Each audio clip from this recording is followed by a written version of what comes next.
Salam dan selamat bertemu sekali lagi dengan saya, Pastor Gideon, akan terus membawa Anda semua belajar dan terus belajar firman Tuhan. Dan kali ini kita mau belajar firman Tuhan, bagaimana kita boleh menjadi serupa dengan Kristus. Kita seharusnya setiap hari terus menjadi serupa dengan Kristus. Karena Kristus adalah Tuhan dan Juru Selamat kita. Dia rindu kita semakin mengenal Dia, mendalami Dia, dan semakin akrab dengan Dia, supaya hidup kita dan pribadi kita terus-menerus menjadi serupa dengan Dia, yakni Tuhan kita Yesus Kristus. Mari kita berdoa. Tuhan Yesus, sekali lagi kami datang menghadap Engkau, belajar dari firman-Mu. Tuhan, tolong kami agar kami memahami dan terus memahami arti firman-Mu. Dengan perantaraan kuasa Roh Kudus-Mu Tuhan, kami mampu mengerti firman-Mu. Tolong kami semua. Di dalam nama Tuhan Yesus Kristus kami mohon semuanya ini. Amin. Kali ini kita belajar dari Roma 12 ayat 1 sampai 2. Roma 12 ayat 1 sampai 2. Ini merupakan sebahagian yang boleh menolong kita bagaimana kita boleh menjadi serupa dengan Kristus. Roma 12 ayat 1 sampai 2. Karena itu saudara-saudara, demi kemurahan Allah, aku menasihatkan kamu supaya kamu mempersembahkan tubuhmu sebagai persembahan yang hidup, yang kudus, dan yang berkenan kepada Allah. Itu adalah ibadahmu yang sejati. Janganlah kamu menjadi serupa dengan dunia ini, tetapi berubahlah oleh pembaharuan budimu, sehingga kamu dapat membezakan manakah kehendak Allah, apa yang baik, yang berkenan kepada Allah, dan yang sempurna. Puji Tuhan. Ini merupakan tulisan Paulus kepada jemaat Tuhan dan kepada kita semua. Rahasia bagaimana kita mempertahankan hidup kita di hadapan Tuhan dan sesamanya kita, agar hidup kita terus berkenan kepada Tuhan dan terus menjadi serupa dengan gambaran Tuhan kita Yesus Kristus. Jadi ini merupakan topik yang penting, bagian yang penting juga untuk kita hayati, pelajari, dan terapkan dalam hidup ini, agar kita semakin hari semakin serupa dengan Tuhan kita Yesus Kristus. Jadi tema kita pada hari ini adalah senantiasa mau berkenan kepada Tuhan. Ini tekad kita. Tekad kita adalah senantiasa mau berkenan kepada Tuhan. Karena kita sesungguhnya sudah mengerti bahwa Tuhan rindu kita senantiasa berkenan kepada Dia dan senantiasa menjadi serupa dengan kehendak-Nya. Jadi sangat penting kita mempunyai tekad senantiasa mau berkenan kepada Tuhan. Ada dua bagian besar yang kita pelajari dari dua ayat ini. Bagaimana kita boleh berkenan kepada Tuhan ataupun di hadapan Tuhan. Ada dua perkara. Yang pertama, mempersembahkan hidup kepada Tuhan. Mempersembahkan hidup kepada Tuhan itu ayat 1. Dari ayat 1 ini kita akan mengenal hidup yang bagaimana yang dikehendaki oleh Tuhan itu. Mempersembahkan hidup kepada Tuhan. Ayat 1, karena itu saudara-saudara, demi kemurahan Allah, aku menasihatkan kamu supaya kamu mempersembahkan tubuhmu sebagai persembahan yang hidup. Yang pertama. Yang kedua, kudus dan yang berkenan kepada Allah. Itu adalah ibadahmu yang sejati. Jadi rupa-rupanya mempersembahkan hidup kepada Tuhan ini tercantum 3 perkara yang sangat penting. Yang pertama, mempersembahkan tubuh kita sebagai persembahan yang hidup. Yang kedua, mempersembahkan hidup sebagai persembahan yang kudus. Yang ketiga, mempersembahkan tubuh kita sebagai persembahan yang berkenan kepada Allah. Itu adalah ibadahmu yang sejati. Karena kita adalah anak Tuhan, gereja Tuhan, hamba Tuhan yang senantiasa beribadah. Hidup kita setiap hari, siang dan malam adalah ibadah kita di hadapan Tuhan. Bukan saja di gereja, bukan saja 1 jam, 2 jam di gereja, tapi setiap hari. Kehidupan kita sebenarnya adalah ibadah yang harus kita persembahkan dengan sungguh-sungguh di depan Tuhan dalam 3 perkara besar ini. Yaitu mempersembahkan hidup kita sebagai persembahan yang hidup. Untuk berkenan di hadapan Tuhan, mempertahankan perkenanan Tuhan di dalam kehidupan kita, kita harus senantiasa mempersembahkan hidup kita sebagai persembahan yang hidup kepada Tuhan. Apa artinya mempersembahkan tubuh kita sebagai persembahan yang hidup? Peristiwa di dalam kehidupan Yesaya melihat kemuliaan Tuhan. Kalau kita melihat dalam Yesaya 6, di mana Yesaya diizinkan oleh Tuhan melihat kemuliaan Tuhan, serafim, dan dia melihat kemuliaan Tuhan begitu dahsyat, dan dia sadar siapa diri dia di hadapan Tuhan, dan dia berkata dalam teks itu, celakalah aku ini, aku adalah seorang yang najis bibir, aku hidup di tengah-tengah orang yang najis bibir, namun mataku telah melihat Sang Raja, Tuhan kita. Namun mataku telah melihat Tuhan. Jadi walaupun dia adalah seorang yang hina, berdosa, namun dia memandang Tuhan yang dapat memberi pengharapan. Dan Tuhan sadar, dan sangat sadar bahwa Yesaya perlu dipulihkan.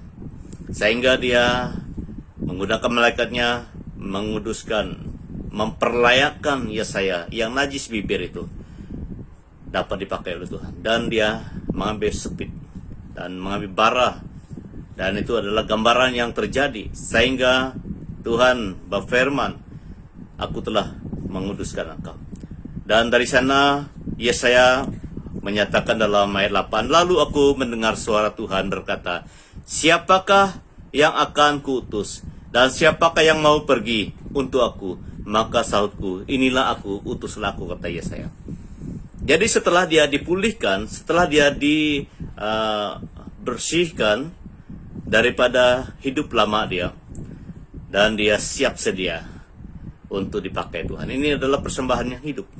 Secara total dia persembahkan kepada Tuhan. Tidak ada yang tinggal, tidak ada yang dia gerakan menurut keinginan dirinya sendiri, tetapi semuanya dipersembahkan kepada Tuhan. Itu adalah mempersembahkan hidup tubuh kita sebagai persembahan yang hidup. Semuanya diberikan kepada Tuhan. Tidak ada yang dikontrol secara pribadi. Dia persembahkan semuanya kepada Tuhan. Demikian juga kita. Apabila kita mau berkenan di depan Tuhan, kita harus persembahkan seluruh hidup kita kepada Tuhan. Isi hati kita, pikiran, planning kita, harta benda kita, apapun yang kita miliki, kita percaya Tuhan yang kontrol, Tuhan yang beri hikmat kepada kita untuk memimpin kita. Tidak ada yang kita kontrol sendiri, tidak ada yang kita sembunyikan. Kita persembahkan semuanya kepada Tuhan. Seperti mana Tuhan Yesus memanggil Matius dalam Matius 9 ayat 9c, ia berkata kepadanya, ikutlah aku. Maka berdirilah Matius lalu mengikuti dia. Tidak ada alasan lain, tidak ada dalih yang lain. Dia terus ikut apabila Tuhan panggil dia. Oleh itu, apabila kita mau berkenan di hadapan Tuhan, apabila kita kenal bahwa Tuhan mau menguduskan kita, Tuhan mau memulihkan kita, kita terus persembahkan hidup hati kita pada Tuhan, supaya Tuhan berkarya dalam hidup kita. Dan tidak ada satu bahagian pun dalam hidup kita kontrol sendiri, tapi kita serahkan semuanya untuk Tuhan. Biar Tuhan pimpin hidup kita, biar Tuhan beri kita hikmat untuk mengatur hidup kita, sehingga semuanya adalah terbuka di depan Tuhan. Kita persilakan Tuhan hadir dalam kehidupan kita. Itu adalah mempersembahkan tubuh sebagai persembahan yang hidup. Jadi hari ini, apakah kamu telah mempersembahkan hidupmu, seluruh hidupmu kepada Tuhan untuk dipimpin, untuk dibimbing oleh Tuhan melalui firman-Nya, melalui Roh Kudus-Nya? Sangat penting hidup kita dipersembahkan kepada Tuhan, supaya Tuhan boleh berkarya dalam kehidupan kita, agar kita senantiasa berkenan di hadapan Tuhan. Yang kedua, mempersembahkan hidup kita kepada Tuhan, mempersembahkan hidup kita kepada Tuhan. Yang kedua, mempersembahkan tubuhmu sebagai persembahan yang kudus. Yang kudus. Dengan tulus, ikhlas, kita mempersembahkan hidup kita. Bukan terpaksa, tidak ragu-ragu, bukan ikut-ikutan, tetapi dengan sepenuh hati kita katakan, ya Tuhan, saya mau ikut Engkau. Iya Tuhan, saya mau dipimpin oleh Engkau. Iya Tuhan, saya mau dibentuk oleh Engkau melalui kuasa firman-Mu dan Roh Kudus-Mu. Ini adalah persembahan yang kudus, tidak ikut-ikutan, bukan ikut orang lain, bukan ikut kawan, bukan ikut orang tua kita, tetapi dengan ikhlas, hati yang tulus ikhlas, kita mau ikut Tuhan. Seperti mana Tuhan Yesus bertanya kepada Simon Petrus sebanyak 3 kali. Yohanes 21, 15-19. Yesus katakan, Simon anak Yohanes, apakah engkau mengasihi aku lebih daripada mereka ini? Ya Tuhan, aku mengasihi engkau, kata Simon Petrus. Sebanyak 3 kali Tuhan bertanya soalan yang sama kepada Simon Petrus. Simon anak Yohanes, apakah engkau mengasihi aku lebih daripada mereka ini? Tetap Simon katakan, ya Tuhan, aku mengasihi engkau. Karena dari isi hatinya, dengan ketulusan hatinya, dengan ikhlas, dia memang mengasihi Tuhan. Itu adalah persembahan yang kudus.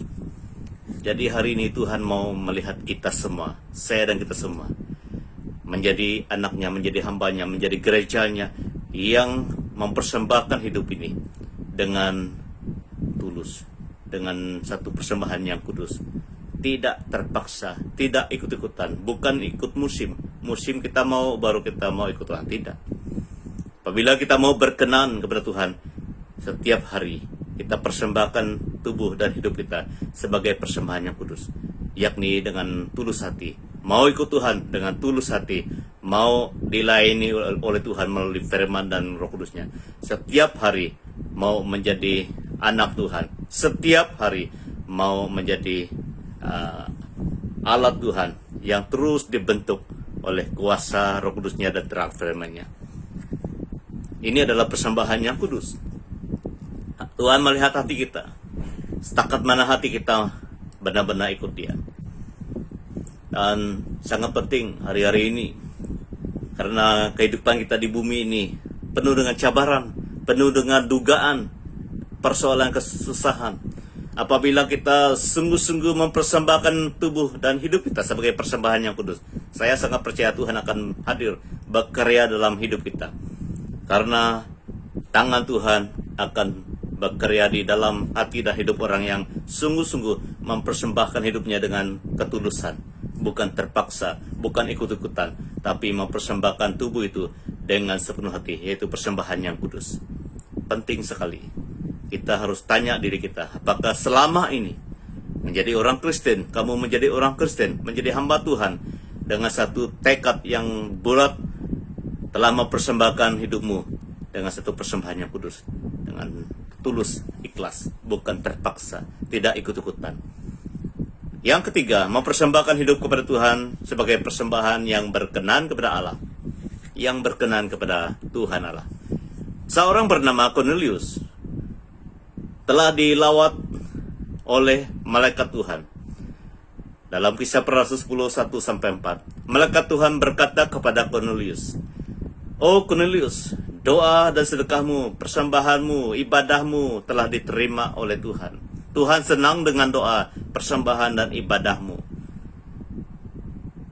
Sangat menyentuh hati. Karena doa, persembahan, sedekah Cornelius diterima di hadapan Tuhan. Saya sangat percaya kita semua rindu doa kita, persembahan kita, sedekah kita, pelayanan kita diterima oleh Tuhan. Apabila kita mempersembahkan tubuh kita sebagai persembahan yang berkenan kepada Tuhan, dengan iman, dengan kasih kita melakukannya, bukan terpaksa, bukan ikut-ikutan, tapi dengan sepenuh hati, dengan ketulusan hati, maka semuanya akan berkenan di depan Allah. Demikian juga Cornelius. Dia berdoa dengan iman, dengan kasih, dengan mata yang tertuju pada Tuhan, dengan sepenuh hati. Maka doa, persembahan, sedekahnya, pelayanannya, ibadahnya diterima oleh Tuhan. Jadi hari-hari ini jangan kita hanya sibuk melayani, jangan kita hanya sibuk memberi persembahan dan doa kita. Kita harus pastikan biar Tuhan berkenan.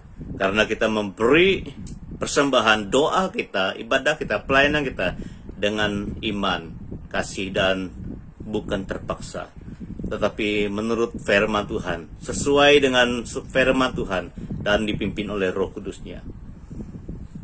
Jadi ini sangat penting. Manusia lain mungkin tidak tahu, tapi Tuhan tahu isi hati kita. Tidak ada yang tersembunyi di hadapan Tuhan. Oleh itu mari kita belajar dan terus belajar, tekun belajar untuk mempersembahkan hidup kita sebagai persembahan yang berkenan pada Tuhan, dengan tekad bahwa segalanya yang kita lakukan, doa kita, persembahan kita, pelayanan kita, apapun yang kita lakukan, biar itu dengan dasar hati yang sungguh, dengan iman kasih kepada Tuhan, tanpa ikut-ikutan, tetapi sesuai dengan kehendak Tuhan melalui firman-Nya, dan berserah sepenuhnya kepada kuasa Roh Kudus. Yang kedua, bagian besar yang kita belajar hari ini, ayat 2. Apabila kita mau menjadi pribadi yang berkenan kepada Tuhan, kita seharusnya mau taat kepada Tuhan. Ayat 2. Janganlah kamu menjadi serupa dengan dunia ini, tetapi berubahlah oleh pembaruan budimu, sehingga kamu dapat membezakan manakah kehendak Allah, apa yang baik, yang berkenan kepada Allah, dan yang sempurna. Ini sangat penting. Janganlah kamu menjadi serupa dengan dunia ini, tetapi berubahlah oleh pembaharuan budimu, sehingga kamu dapat membezakan manakah kehendak Allah, apa yang baik, yang berkenan kepada Allah, dan yang sempurna. Ada 3 perkara juga. Yang pertama tadi, bagian yang pertama 3 bagian, yang kedua ini 3 bagian juga. Bagian yang pertama dalam garis besar yang kedua ini, janganlah kamu menjadi serupa dengan dunia ini. Yang kedua, berubahlah oleh pembaharuan budimu. Yang ketiga, sehingga kamu dapat membezakan manakah kehendak Allah, apa yang baik, yang berkenan kepada Allah, dan yang sempurna. Sangat penting. Janganlah kamu menjadi serupa dengan dunia ini. Ini yang pertama. Janganlah kita menjadi serupa dengan dunia ini. Pola pikiran dunia ini tidak sama dengan apa yang Tuhan kehendaki. Tidak sama dengan firman Tuhan. Paradigma, pemikiran, pendapat orang-orang duniawi ini tidak pernah sama dengan apa yang Tuhan pikirkan. Dan banyak yang bertentangan dengan firman Tuhan. Oleh itu kita harus sungguh-sungguh kenal firman Tuhan, berserah sepenuhnya kepada kuasa Roh Kudus, supaya kita tidak sama dengan dunia ini. Daniel dan teman-temannya berada di Babel. Di Babel, orang di Babel itu tidak kenal Tuhan, tidak menyembah Tuhan. Mereka menyembah patung dan sebagainya. Tetapi Daniel dan teman-temannya kenal Tuhan yang menciptakan bumi dan segala isinya. Sehingga mereka tidak pernah terpengaruh oleh orang-orang di Babel. Karena cinta kasih mereka kepada Tuhan tidak pernah putus. Dan firman Tuhan yang mereka kenal tidak pernah hilang dari hati dan pikiran mereka. Dan roh Tuhan selalu memimpin mereka. Sehingga mereka tidak menjadi serupa dengan orang Babel yang duniawi. Demikian juga Samuel di rumah Imam Eli. Imam Eli mempunyai 2 orang anak yang begitu jahat. Kalau kita melihat kisah Samuel bersama dengan Imam Eli. Tetapi Samuel sudah mengenal firman, sudah mengenal Tuhan dan firman Tuhan, dan dipimpin oleh roh Tuhan.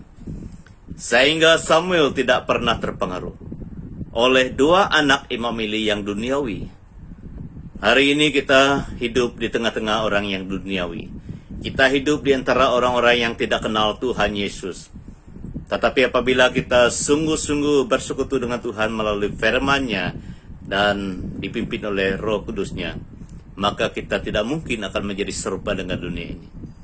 Jadi sangat penting kita taat kepada Tuhan dengan tekad tidak pernah menjadi serupa dengan dunia ini. Yang kedua, berubah oleh pembaruan budimu.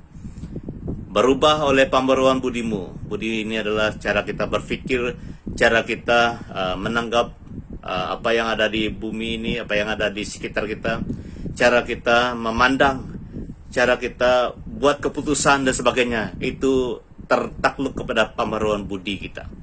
Saulus pada mulanya dia tidak kenal Tuhan. Dia menganiaya orang Kristen. Pembaruan budinya duniawi.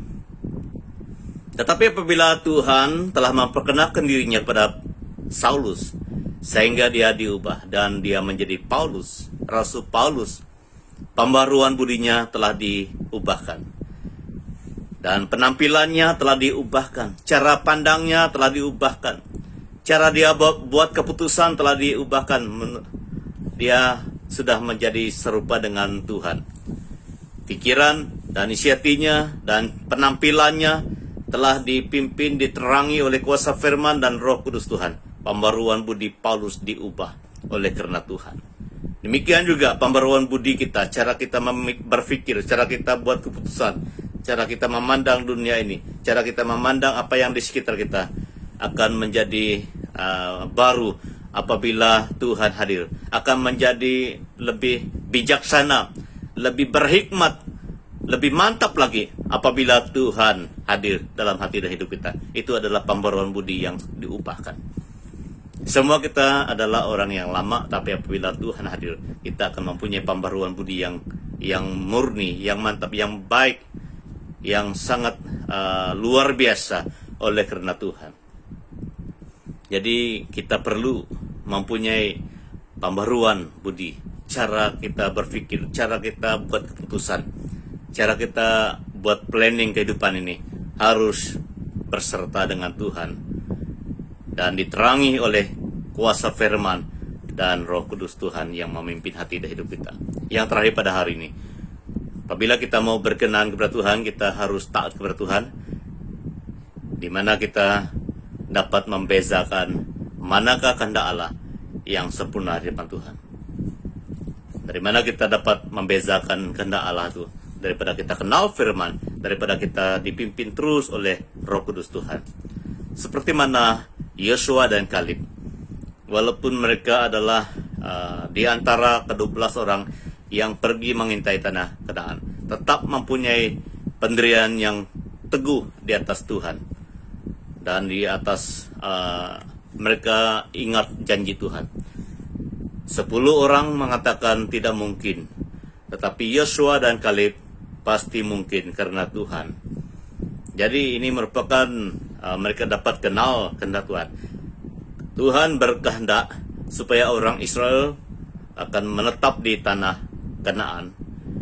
Walaupun orang di tanah Kanaan adalah orang yang gagah perkasa, tetapi Kaleb dan Yosua percaya Tuhan yang Maha Kuasa mampu membawa orang Israel masuk ke tanah Kanaan. Nah, mereka dapat mengenal kehendak Tuhan, itu kehendak Tuhan. Tapi 10 orang ini, mereka tidak percaya Tuhan dapat membawa mereka masuk ke tanah Kanaan. Jadi ini tergantung kepada pendirian, keputusan diri kita. Apakah kita percaya Tuhan ataupun tidak, ini adalah tertakluk kepada pribadi. Seperti Yosua dan Kaleb. Dan kehidupan kita hari-hari ini perlu membezakan mana kehendak Allah, kehendak Tuhan, dan mana kehendak yang bukan kehendak Tuhan. Kita kenal kehendak Tuhan melalui kepekaan kita kepada firman Tuhan. Karena apabila kita kenal firman, kita kenal kehendak Tuhan. Jadi firman Tuhan sangat penting dalam kehidupan kita. Itu dalam Mazmur 119, 105 katakan, firman-Mu adalah pelita bagi kakiku dan terang bagi jalanku. Apabila kita kenal firman, kita berjalan dalam terang Tuhan dan kita kenal kehendak dan rencana Tuhan. Ini yang kita belajar hari ini. Kita seharusnya senantiasa mau berkenan kepada Tuhan. Ada 2 perkara besar: mempersembahkan hidup kita kepada Tuhan, ayat 1, mempersembahkan hidup kita dengan satu persembahan yang hidup, yang kudus dan berkenan kepada Tuhan. Yang kedua, mau taat setia kepada Tuhan. Dalam ayat 2 itu, jangan menjadi serupa dengan dunia ini, berubahlah oleh pembaruan budimu, sehingga kamu dapat membezakan manakah kehendak Allah. Mari kita berdoa. Tuhan Yesus, terima kasih karena Engkau selalu mengajar kami untuk senantiasa berkenan kepada Engkau dan terus menjadi serupa dengan Engkau setiap hari. Tolong kami semua meteraikan kebenaran firman-Mu dalam hati kami semua. Di dalam nama Tuhan Yesus kami berdoa dan mohon semuanya ini. Amin. Tuhan berkati kita semua. Maju terus dalam Tuhan. Haleluya.